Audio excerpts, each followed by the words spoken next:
저는 그동안 5년 동안 가슴속에 묻어두었던 사건을 어렵지만 용기 내서 말해보려고 합니다. 아는 사람만 아는 저의 얘기가 이제야 세상 밖으로 나오게 되네요. 벌써 세월이 참 많이도 흘렀네요.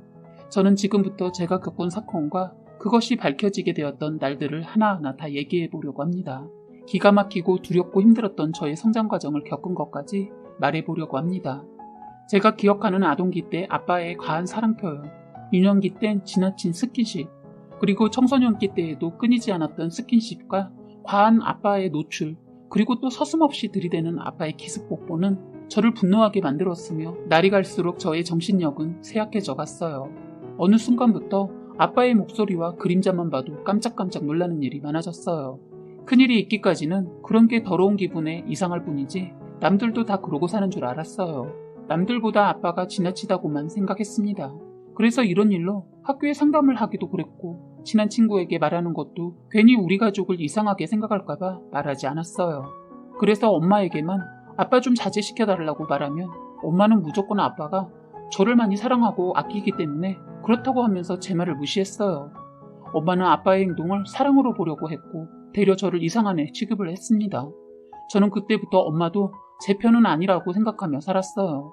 어릴 적 얘기를부터 말을 하자면 그때가 제가 5살쯤 되었을 거예요. 제 어렴풋이 기억에 있는 것은 집에 아무도 없었는데 아빠가 저에게 목욕을 하자는 겁니다. 아빠가 목욕을 하자고 하는데 뭐가 문제냐고 하시겠지만 문제가 있었습니다. 그땐 정말 어린아이인데도 아빠의 눈빛이 잊혀지지가 않아요. 저는 스킨십 이런 걸 좋아하지 않은 애였던 것 같은데 그래서 더 제가 기억을 하고 있는지 모르겠네요. 엄마는 아빠의 그런 행동을 장난으로 받아들여서 저는 늘 짜증을 내는 아이로 낙인 찍혀 있었어요. 그렇게 유년기에 접어들었을 때는 저에게 더 집착하고 스킨십을 받아주지 않을 때는 성질까지 냈어요. 그런데 엄마는 동생 때문에 힘들어서 그런지 오히려 저한테 짜증을 내면서 그런 아빠를 받아주라는 겁니다. 지나친 뽀뽀와 포옹, 그리고 은근슬쩍 수치심을 느끼게 하는 행동들을 받아주라니 이해가 가지 않았어요. 저는 이 모든 비밀을 누구에게 말하지 못했어요. 혼자서 참고 견디며 사는 방법밖에 없었어요. 아빠가 곁에 오면 피하기 바빴어요. 그렇게 청소년기가 되었을 때였습니다. 그때부터 아빠는 더 이상해진 것 같았어요. 저는 제 2차 성장이 나타나기 시작하고 사춘기가 오면서 많이 예민해져 있었는데 아빠는 아무렇지 않게 행동했습니다. 심지어 다 큰 딸 앞에서도 옷도 서슴없이 갈아입었어요. 저는 이런 집이 정말 싫었습니다. 공부를 잘하는 저에게 엄마는 기대치가 있었지만 저는 대학이고 뭐고 공부도 놔버리고 싶었어요.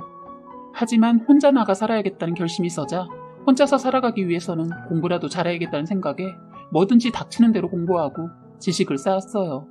아빠의 지나친 스킨십이 역겹고 수치스러웠지만 빨리 성인이 되어 나가야겠다는 생각에 무시하고 버텼습니다. 그런데 제가 크면 클수록 지나친 행동이 심해졌어요. 그 영향으로 가족들에게 저는 마치 사춘기를 심하게 치르고 있는 애처럼 보일 정도였어요. 저는 아빠한테 겪은 그 더러움을 짜증을 내고 울면서 저항하고 그렇게밖에 표현할 수 없었어요. 다 큰 딸의 엉덩이를 툭 붙이는 것은 기본이었어요. 참을 대로 참은 저는 화가 나서 그만 좀 해, 더러워! 했어요. 순간 저에게 날아온 것은 아빠의 손이었습니다. 뭐? 아빠한테 더러워? 아빠가 이뻐서 그런 건데 그걸 그렇게밖에 말을 못해? 내가 그만하라고 싫다고 했잖아. 내 친구들 아빠들은 전혀 그렇지 않다고 했어. 내가 이상한 거야? 그럼 그 집 가서 살아. 이 집에서 나가! 하면서 저를 억지로 끌어내서 밖으로 내쫓으려고 했어요. 위도시 목 위에까지 올라올 정도로 세게 잡아당겨서 저는 속옷이 노출되는 상황이었어요. 그런 걸 전혀 아랑곳하지 않고 대려 옷을 벗길 정도로 당겼어요. 체념한채 바라보고 있던 엄마가 그제서야 나서서 말리는 바람에 끝이 났어요. 그날 저는 정말 너무 수치스러웠어요. 일부러 그랬다는 걸 느꼈기 때문입니다. 그런데 더 기가 막힌 사건이 터지고 만 겁니다. 어느 날 정말 기억하고 싶지도 않고 끔찍한 일이 벌어졌는데요. 그 일이 있고 일주일이 지난 날이었을 거예요. 잠을 자고 있는데 잠결의 느낌에 문이 스르르 열리는 것 같았어요. 저는 바람에 열리나 하고 그냥 잠을 자는데 한참 후 느낌이 이상한 겁니다.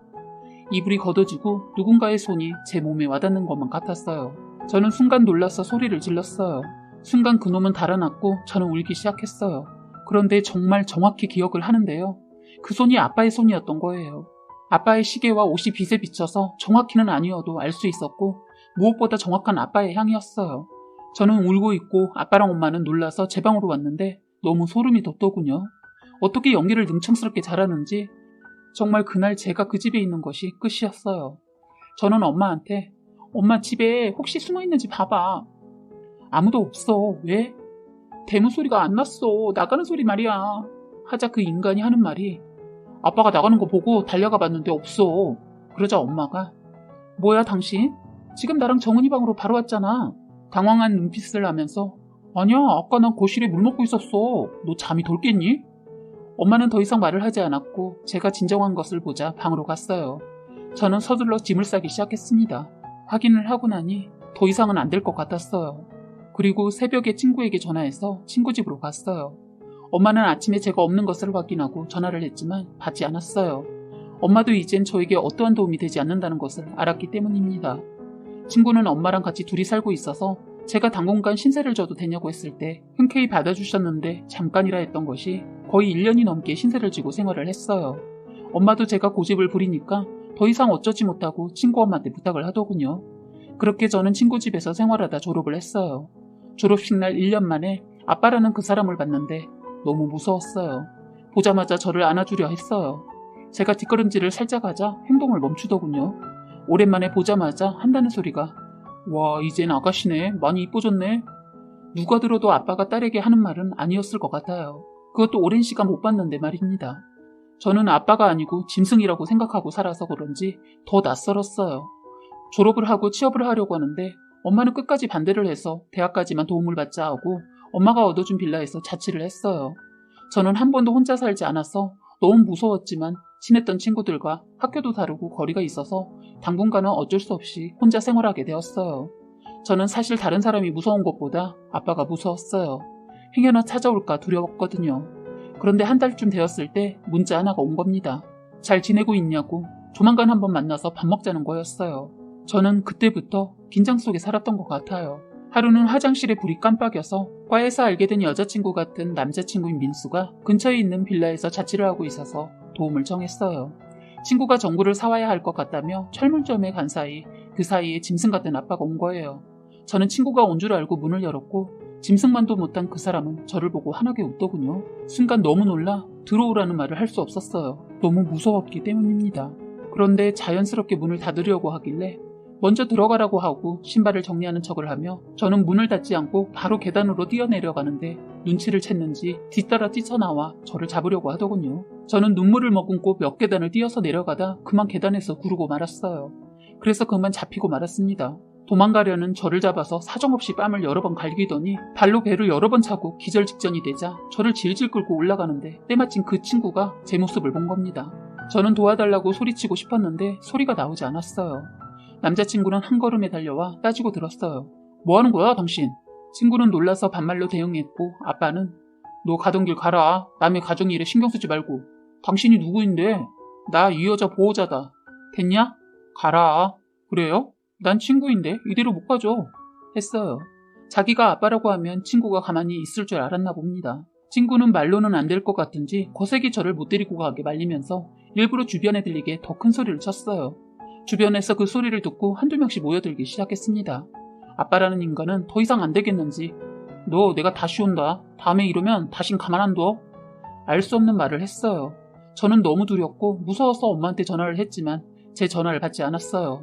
그래서 저는 그 이후 민수의 도움으로 다른 친구 집에 잠깐 머물러 있었어요. 민수는 자기 여자친구 집에 저를 부탁한 거였어요. 오랫동안 한 동네에서 자란 민수의 여자친구는 부모님이랑 같이 살고 있었어요. 그리고 민수는 부모님이 이혼하고 아버님이랑 같이 살았었는데 몇 년 전에 돌아가셔서 혼자 살고 있었거든요. 저는 아버지가 있다는 그 여자친구의 집에 가기가 꺼려서 고민했는데 제 아빠보다 낫지 않을까 싶어 결정을 하고 갔어요. 그런데 제가 꿈에 그리던 그런 아버지였어요. 너무나 자상하고 따뜻하고 제가 그렇게 싫어하고 거부했던 스킨십을 그 여자 아버지는 딸이 컸으면 지켜야 하는 예의가 있다면서 약간의 거리를 두고 대하시는 걸 보고 너무 부러웠어요. 너무나 또 병적인 저희 아빠랑은 너무나 달랐어요. 그 분위기에서 저는 자연스럽게 저도 모르게 제 얘기를 처음으로 남에게 꺼내봤어요. 너무나 힘들었던 일들을 다 얘기했습니다. 다들 제 얘기를 듣고 경악을 했어요. 조심스럽게 그 여자 엄마가 그러더군요. 혹시 친아빠가 아닌 거 아니야? 하더군요. 저도 수백 번 생각했어요. 그래서 엄마한테 물었는데 아니라는 말만 하시더라고요. 그러면서 되려 저보고 이상하다고. 저는 처음으로 이런 얘기를 누군가와 나누다 보니 폭풍 오열을 하게 됐습니다. 따뜻하게 안아주시던 그 아줌마의 품이 너무 좋았어요. 그날 정말 속에 있었던 모든 것을 다 쏟아붓고 나니 속이 후련하기도 하고 왜 그런지 모르게 너무 편했어요. 아주머니는 힘이 되어줄 테니 빌라에 가지 말고 그 집에서 지내라고 했습니다. 저는 무서워서도 그 집을 갈 수가 없어서 민수가 짐을 다 가져다 줬어요. 민수 여자친구 아버지가 친한 경찰이 있다고 저를 안심시켜 주셔서 저는 그때부터 편한 잠을 처음으로 며칠을 잤던 것 같아요. 늘 불안에 떨어서 잤거든요. 그런데 제가 그 집에 있다는 사실을 알고 저를 데리러 온 겁니다. 그때는 엄마도 왔어요. 엄마는 지금 같이 계신 분들에게 민폐를 끼친다며 카페로 가기를 원했어요. 셋이서 얘기를 하게 되었고 같이 살고 계신 분들은 옆 테이블에서 상황을 보고 계셨어요. 엄마는 부담스러워했지만 제가 원하니까 그냥 개의치 않더군요. 저는 엄마를 보고 따졌어요. 정말 저 사람이 내 아빠 맞아? 그래, 몇 번을 얘기해야 해. 그럼 친아빠라는 사람이 나한테 그럴 수 있다고 생각해?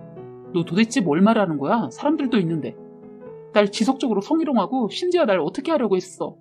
그건 모르지? 내가 그래서 그 집에서 나온 거야.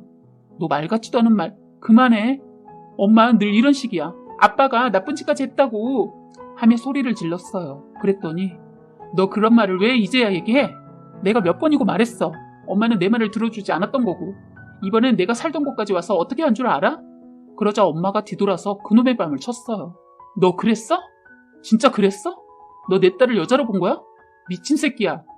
그놈은 아무렇지 않게 이뻐서 안아주고 토닥여주고 한 걸 왜 그래? 내 딸이라고 생각하려고 노력했어. 저는 순간 다리에 힘이 풀려 주저앉았어요. 그놈은 진짜 제 아빠가 아니었던 겁니다.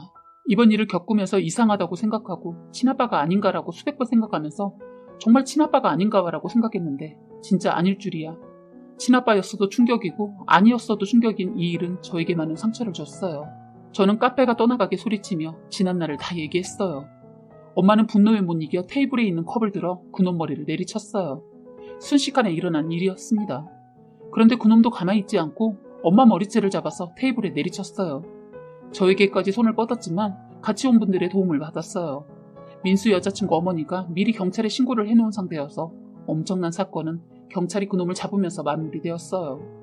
그리고 길가에 있는 CCTV와 빌라 현관 쪽에 있는 것에 찍힌 것으로 그놈에게 벌을 줄 수 있었습니다.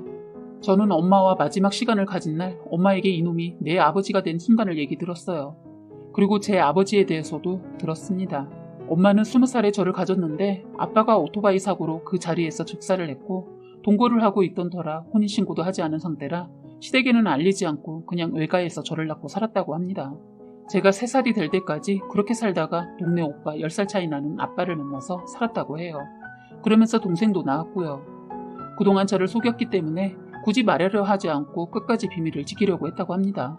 괜히 아버지가 친아빠가 아니란 걸 알면 서로 서먹해지고 제가 불편해할까봐 그랬다고 하는데 저는 그동안 받아온 고통이 너무 억울하고 분해서 저도 모르게 오열을 하게 되었어요.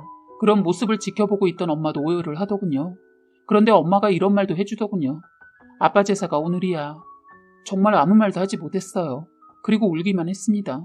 엄마 또한 우셨는데 엄마의 오열은 저를 지켜주지 못한 것에 대한 미안함이었던 것 같아요. 남동생은 자기 아버지가 죄를 받고 나오면 가만두지 않겠다고 하더군요. 그런데 남동생이 복수하기도 전에 감옥에서 나오고 며칠 후 술 처먹고 쓰러져서 죽었다고 소식이 들려왔어요. 이거야말로 진정한 복수인가 싶었네요. 지금은 엄마도 저도 남동생도 다 뿔뿔이 흩어져서 살고 있습니다. 저는 그 사람들 운명에 맡기고 저는 저대로 인연을 끊고 살고 있습니다. 사연은 여기까지였고요. 구독과 좋아요, 알림 설정 부탁드리겠습니다.